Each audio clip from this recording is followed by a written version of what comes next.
대곡을 부르게 하신 주님께 영광의 박수를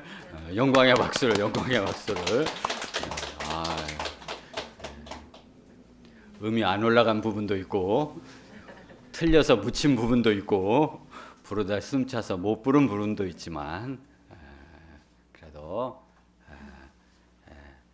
3년여 만에 동역자들이 모여서 아주 이 대곡을 찬양하게 하신 주님께 감사를 드립니다. 오늘 성탄 특강 말씀의 제목은 구원의 뿔 돋는 예수님입니다. 다 같이 누가복음 1장 68절 69절 말씀 한 목소리로 읽어보겠습니다. 시작. 찬송하리로다 주 이스라엘의 하나님이여 그 백성을 돌아보사 속량하시며 우리를 위하여 구원의 뿔을 그 종 다윗의 집에 일으키셨으니 기도하겠습니다. 은혜와 사랑이 충만하신 하나님 아버지, 구주 성탄을 허락해 주셔서 진심으로 감사합니다. 죄인들을 구원하시고자 하늘 영광을 버리시고 베들레헴 말구유에 오신 우리 주님의 그 겸손과 한없는 은혜를 인하여서 진심으로 감사합니다. 마음에 방 한 칸 마련되어 있는 주, 분주하기만 하지는 않은 주, 주님 이 시간 마음의 문을 열고 저 인생들 한 사람 한 사람을 구원하시고자 이 땅에 오신 주님을 심령으로 영접할 수 있도록 은혜를 허락하여 주옵시기를 간절하게 기도합니다. 이 시간 이 땅의 모든 사랑하는 주의 백성들에게 성탄의 귀한 메시지를 허락하여 주시고 이 자리에 주님을 경배하고자 참여한 사랑하는 모든 동역자들 심령에 우리 주님께서 말씀과 주의 위로와 은혜를 허락하여 주시기를 간절하게 기도합니다. 감사합니다. 예수님의 이름으로 기도합니다. 아멘. 찬송하리로다 주 이스라엘의 하나님이여 그 백성을 돌아보사 속량하시며 우리를 위하여 구원의 뿔을 그 종 다윗의 집에 일으키셨으니. 성탄 인사를 한번 더 해야 될 것 같습니다. 메리 앤 조이풀 크리스마스. 그렇게 또 인사를 2022년 구주 성탄을 축하합니다. 3년 만에 합창으로 거룩한 밤 찬양을 하니 하나님께 너무나 감사가 됩니다. 오늘 본문은 사가랴의 성탄 찬양시입니다. 그는 예수님을 통해 이루실 하나님의 놀라운 구원 역사를 바라보고 힘있게 찬양하였습니다. 특별히 이 땅에 구원의 뿔 돋는 해로 오신 예수님을 온 마음으로 영접하고 찬양하였습니다. 우리가 오늘 본문 말씀을 통해 구원의 뿔 돋는 해 되신 예수님을 심령에 영접할 수 있기를 기도합니다. 57절을 보십시오. 엘리사벳이 해산할 기한을 차서 아들을 낳았습니다. 이웃과 친족들이 하나님이 저를 크게 긍휼히 여기심을 듣고 함께 즐거워하였습니다. 엘리사벳은 주의 계명대로 흠이 없이 살았지만 자식이 없었습니다. 그러자 어떤 사람들이 아니 왜 저렇게 복이 없어? 아니 주의 말씀대로 살면 열매가 있어야지. 무슨 문제가 있는 게 아니야? 라며 흠잡고 비난하고 수군거렸습니다. 그녀는 남모르게 부끄러움을 많이 당하고 때로 그는 남몰래 눈물을 많이 흘려야만 되었습니다. 하나님은 이런 엘리사벳을 크게 불쌍히 여기셨습니다. 그리고 그에게 하나님이 약속하신 메시아의 선구자 세례 요한을 허락하여 주셨습니다. 하나님은 비난과 아픔이 있었지만 엘리사벳을 선구자의 어머니로 준비시키셨고 하나님의 때에 그를 크게 긍휼히 여기셨습니다. 하나님은 믿음으로 사는 자들을 돌아보고 계십니다. 때로는 실패한 것처럼 보이지만 하나님은 믿음으로 사는 자들에게 그 긍휼을 드러내시고 반드시 상 주시는 좋으신 하나님이십니다. 아이를 낳은 지 8일이 되어 할례를 하기 위해 친족들이 모였습니다. 친족들은 아이의 이름을 아버지의 이름을 따라 사가랴 2세로 짓고자 하였습니다. 원문의 의미는 계속 말하였다는 뜻입니다. 여호와께서 기억하신다. 이 얼마나 딱 맞는 이름인가. 이 이름으로 해야 되지 않겠어요? 그러면요. 그러자 이때 엘리사벳이 단호하게 아닙니다. 요한이라 할 것입니다. 라고 말하였습니다. 원문의 의미는 절대 안 된다는 거. 친족들은 이 축하 자리에 이름 때문에 실랑이가 벌어지고 아주 난감하였습니다. 저희 목자님들 중에도 아이들 이름 때문에 부모님들과 실랑이를 한 경우가 종종 있죠. 아이 이름을 이삭으로 지으려고 하다가 아이 이름을 사라라고 지으려고 하다가 어머님에게 사라가 뭐야? 접시라 그러지 그럼. 이렇게 혼인한 분도 있습니다. 친족들은 아버지에게 물어보고자 하였습니다. 몸짓으로 사가랴에게 아이의 이름을 무엇으로 지으려 하는가 물은 것입니다. 이를 볼 때 사가랴는 벙어리가 되었는데 듣지도 못하였습니다. 그래서 몸짓으로 알아듣고 사가랴는 글을 쓸 수 있는 판을 달라 해서 그 이름을 요한이라고 썼습니다.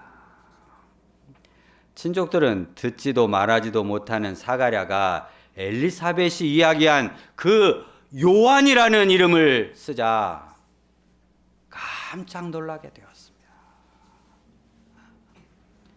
사가랴 엘리사벳 부부는 가문의 전통보다 하나님의 뜻을 앞세웠습니다.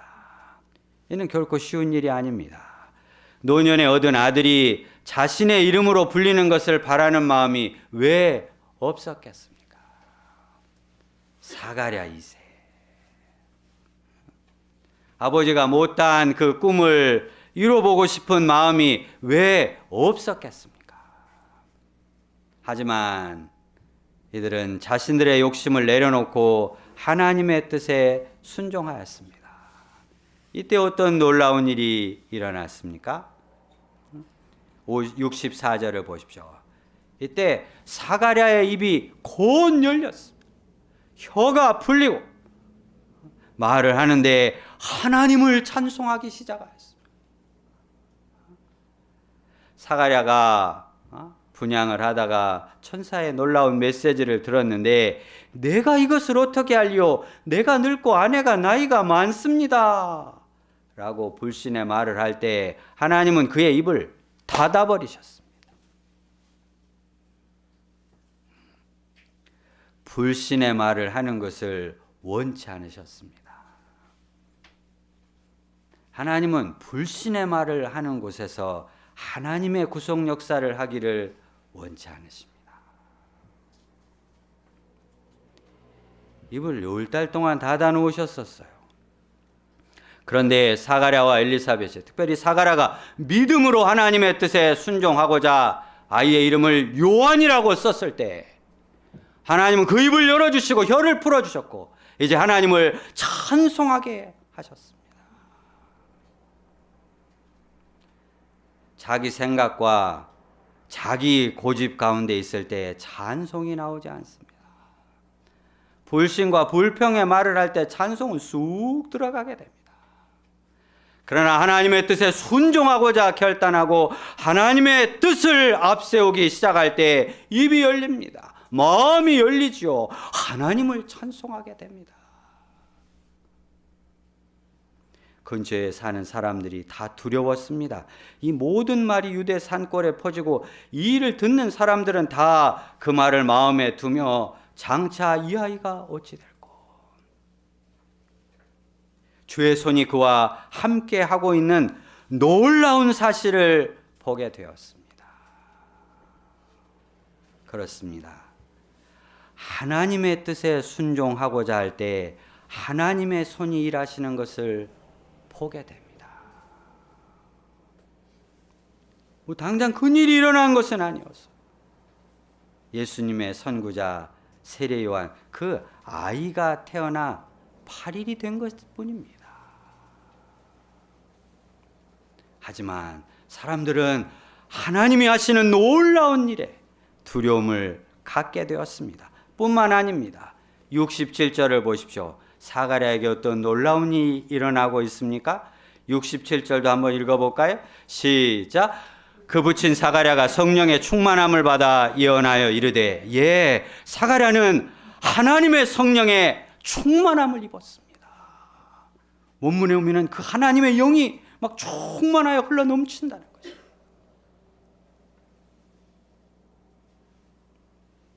하나님의 뜻에 순종하는 자에게 성령을 부어주시죠. 성령을 부어주시자 장차 하나님께서 이루실 놀라운 구원의 일을 보게 되었습니다. 메시아를 통해 이루실 놀라운 일을 보니 하나님을 찬송하지 않을 수 없었습니다. 어떤 찬송이 튀어나오고 있습니까? 막 흘러나옵니까? 요절인 68절, 69절 위에 다 같이 한번 큰 소리로 읽어볼까요? 시작. 찬송하리로다 주 이스라엘의 하나님이여 그 백성을 돌보사 속량하시며 우리를 위하여 구원의 뿔을 그 종 다윗의 집에 일으키셨으니, 예, 성령이 충만한 그의 찬송은 그냥 입술로만, 아니 연습해서 조금 아닙니다. 아주 그냥 심령에서 울려나오는 찬송이었습니다. 우리도 그런 심령으로 한 번 더 읽어볼까요? 큰 소리로 한번 읽어볼까요? 68절 69절 시작.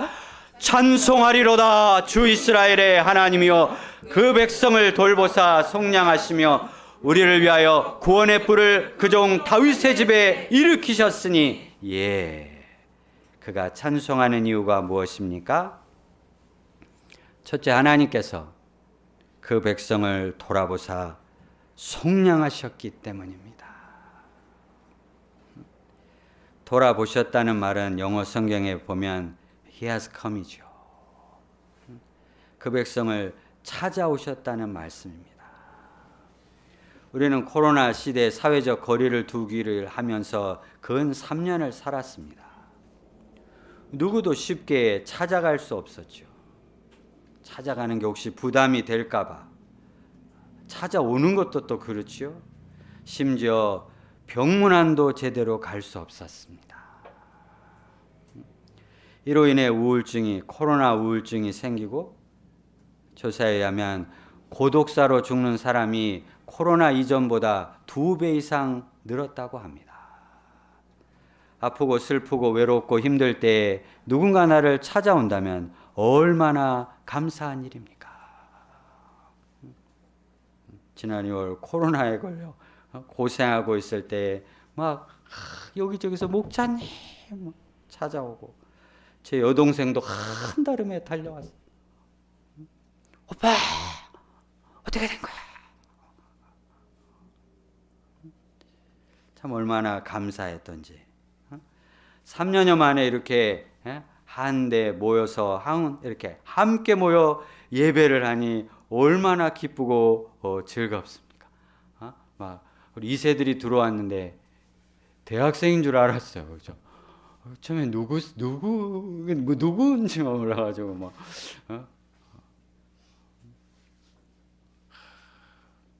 이스라엘은 400년 동안 선지자 한 명 오지 않았습니다. 하나님께서 자신들을 버렸다고 생각했습니다. 나라 전체가 우울증이 걸릴 지경이었습니다. 그런데 하나님께서 찾아오셨습니다. 그동안 모른 채 하다가 너무 힘드니까 한번 그냥 가볼까 하고 오신 게 아닙니다. 돌아보셨다는 것은 도움을 주시기 위해 오랫동안 심사숙고하시는 중에 찾아오셨다는 것입니다. 이스라엘이 하나님께서 그들을 버리신 것 같다고 생각할 때 하나님은 심소숙고하시며 그들을 찾아오고자 하셨습니다. 사실 그들은 찾아올 만큼 사랑스럽지 않았습니다. 여러분은 누구를 찾아가십니까? 학생들은 어떤 친구를 찾아갑니까? 말이 통하는 친구를 찾아가죠. 도움을 주면 받는 친구들을 찾아가죠. 하지만 이스라엘은 말이 잘 통하지 않았습니다. 자기 아들을 보내셔도 받아들일 준비가 되어 있지 않았고, 심지어 그 아들을 보내면 죽일 것을 하나님은 알고 계셨습니다. 하지만 하나님은 심사숙고하셨고 이들을 찾아오셨습니다. 그것도 베들레헴 냄새나는 말구에 한아기의 모습으로, 가장 낮고 천한 모습으로 이들을 찾아오셨습니다. 이렇게 오셔서 하신 일이 무엇입니까? 속량하셨습니다. 이는 노예 시장에서 쓰던 말입니다. 노예 상태에 있는 자를 몸값을 치르고 자유를 주는 것입니다. 하나님께서 그들을 찾아오셔서 머릿맡에 걸어둔 양말에, 오늘 이세들도 다 참석한다고 그랬어. 오늘 이세들도 다 온다고 그래가지고 제가 머리 곁에 두어둔 양말에 장난감을 하나씩 주고 가신다고 해도 위로가 되었겠죠. 하지만 거기까지입니다. 그들의 죄 문제는 그대로 있는 것입니다. 사가랴는 제사장으로서 백성들의 죄를 위한 속죄 제사를 수없이 드렸습니다. 그가 얼마나 많은 제사를 드렸겠습니까? 6월절이면 얼마나 많은 양이 희생되는지 모릅니다. 이스라엘 성전에서 그 죄 없는 어린 양이 얼마나 많이 희생되는지, 여기저기서 매 하고 죽어간 양떼들의 울음소리, 이스라엘 성전에는 피냄새가 진동할 만큼 제사를 드리지만 이스라엘은 여전히 죄 가운데 있는 것입니다. 우상숭배와 불신이라는 이 죄의 무게가 얼마나 무겁고 질긴지, BC 586년 남유다까지 망하고 오늘 BC 4년이 지난 4년경에 와 있지만 그 질긴 죄의 사슬이 이스라엘을 얽어매고 있는 그 사슬이 끊어지지 않기에 제사장 사가랴가 정말 너무나 답답하였는데 이제 속량하신다는 놀라운 소식을 듣게 된 것입니다. 오늘날 많은 젊은이들이 죄를 가볍게 생각합니다. 아이고, 하나님 안 믿는 걸 뭐 어떻게 해?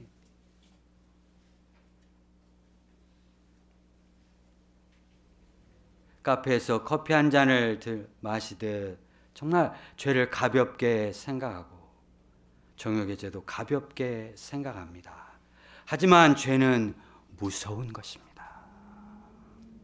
죄는 영혼을 얽어매고 죄는 죽음으로 끌고 가고 멸망으로 끌고 가는 참으로 무서운 것입니다.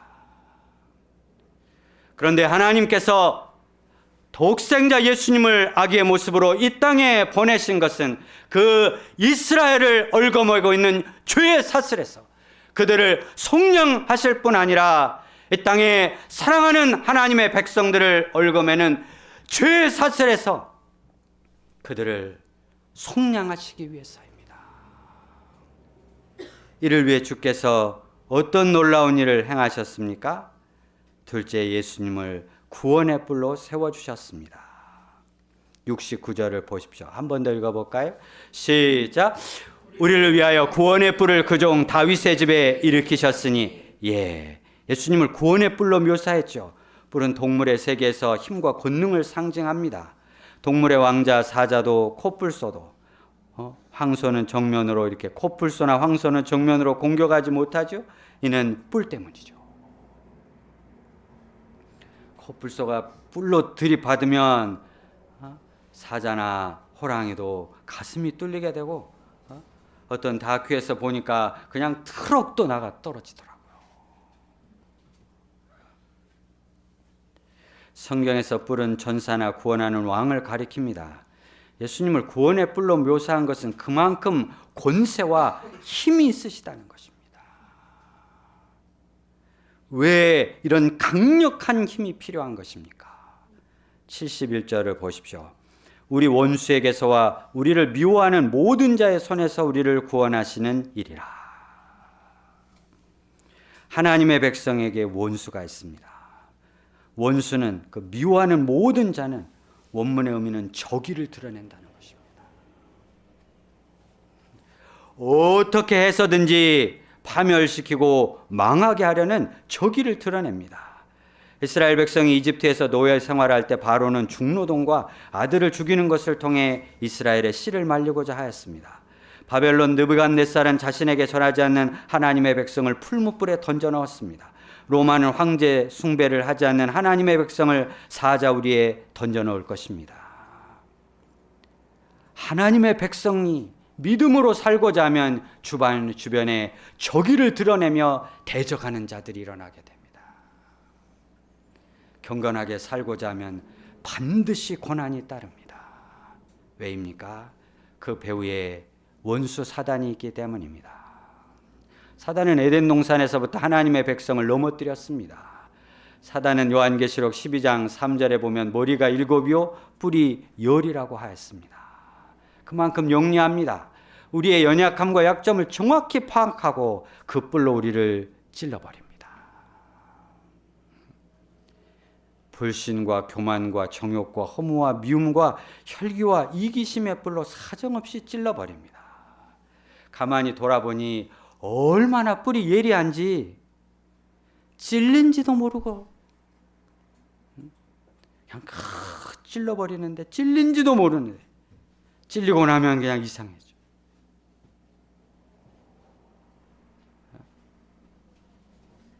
이기심의 뿔에 찔리고 나면 하나님과 동역자들을 위해 드리는 시간이 너무나 아까워지고, 불신의 뿔에 찔리면 그냥 모든 것이 불신으로 보이고, 교만의 뿔에 찔리면 위아래를 모르게 됩니다.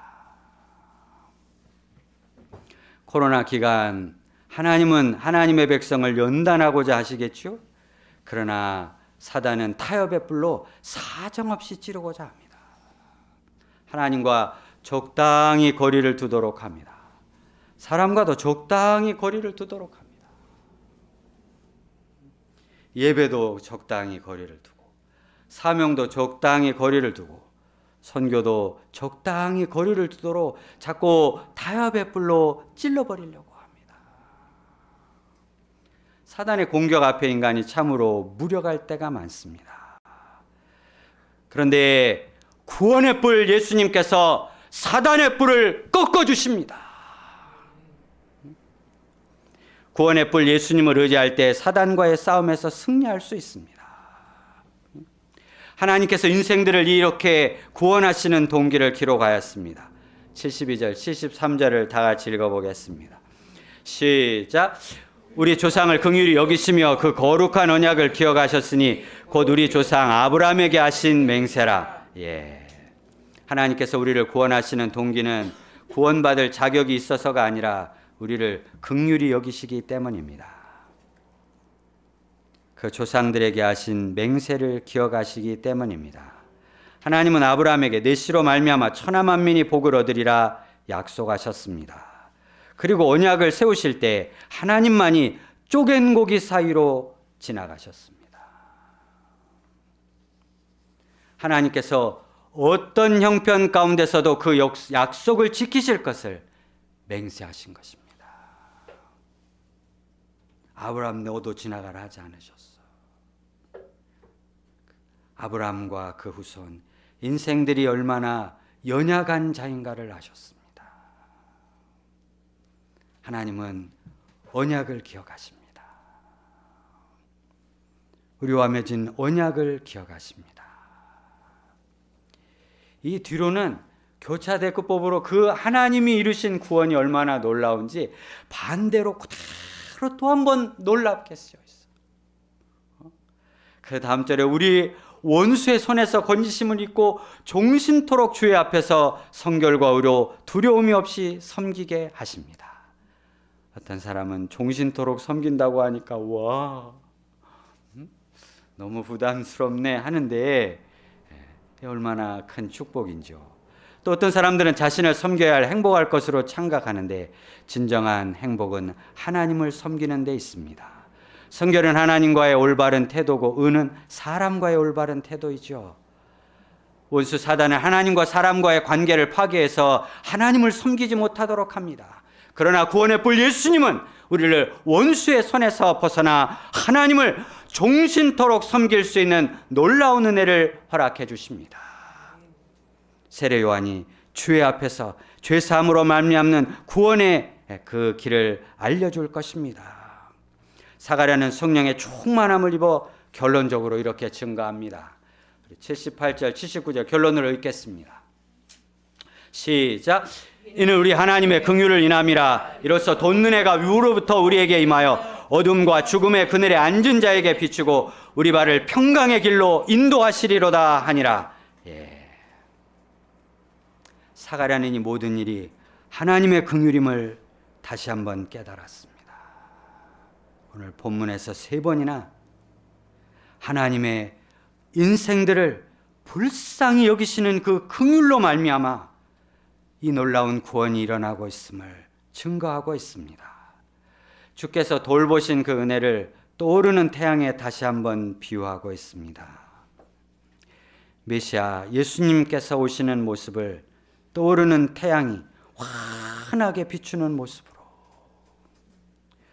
어둠과 죽음의 그늘에 앉은 자에게 비추고 우리 발을 평강의 길로 인도하시리로다 증거하고 있습니다. 어둠과 죽음의 그늘에 앉은 자들에게 희망이 있을 수 없습니다. 기쁨이 있을 수 없습니다. 미래의 소망과 비전을 가질 수 없습니다. 이스라엘 백성이 이러하였습니다. 그러기에 그들은 불신과 원망과 싸움이 뒤되었습니다. 그런데 예수님께서 돋는 해로 오셨습니다. 베들레헴 말구육간에 겸손히 오신 예수님을 영접하는 자들에게 신기하게도 정말 그 떠오르는 태양 일출을 볼 때의 그 기쁨과는 비교할 수 없는 생명의 빛이 비춰오는 놀라운 은혜를 경험하게 되는 것입니다. 이번 말씀을 준비하며 이 놀라운 은혜를 다시 영접하고 한 해를 마감하며 많은 주님의 은혜를 제가 체험하였습니다. 그런데 연말 여러 일들 속에서 마음에 잠깐 어둠이 있었습니다.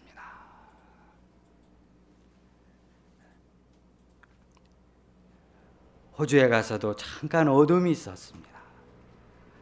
그런데 성탄 메시지를 준비하며 새 은혜를 잊게 되었습니다.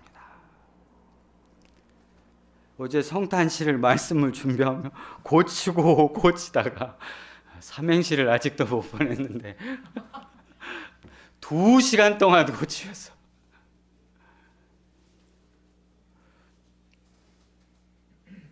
소감 발표를 해서 저는 이제 짧게 베들레헴 말구육간에 오신 주님께서 구원의 뿔 돋는 해가 되심을 영접하고 오늘 아침 내 구원의 뿔 돋는 해 예수님을 외칠 때 심령에 어둠이 물러가고 주님이 보여주시는 그 평강의 길이 임하는 것을 새삼 영접하게 되었습니다. 결론합니다. 예수님은 구원의 뿔 돋는 해로 오셨습니다.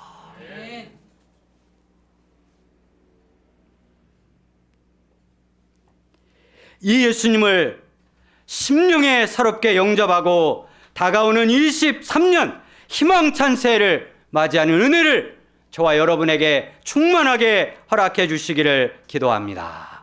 기도하겠습니다. 은혜와 사랑이 충만하신 하나님 아버지, 베들레헴 말구육간에 한 아기로 겸손하게 오신 주님께서 구원의 뿔 돋는 해가 되셔서 죄를 사단의 손아귀에서 건져내실 뿐 아니라 어둠과 죽음의 그늘에 앉은 자들에게 생명의 빛을 비춰주시는 것을 진심으로 감사합니다. 예수님을 심령에 영접하고 상처와 아픔을 치유받게 하시고 23년을 희망차게 맞이할 수 있도록 은혜를 허락하여 주시옵소서. 감사합니다. 예수님의 이름으로 기도합니다. 아멘.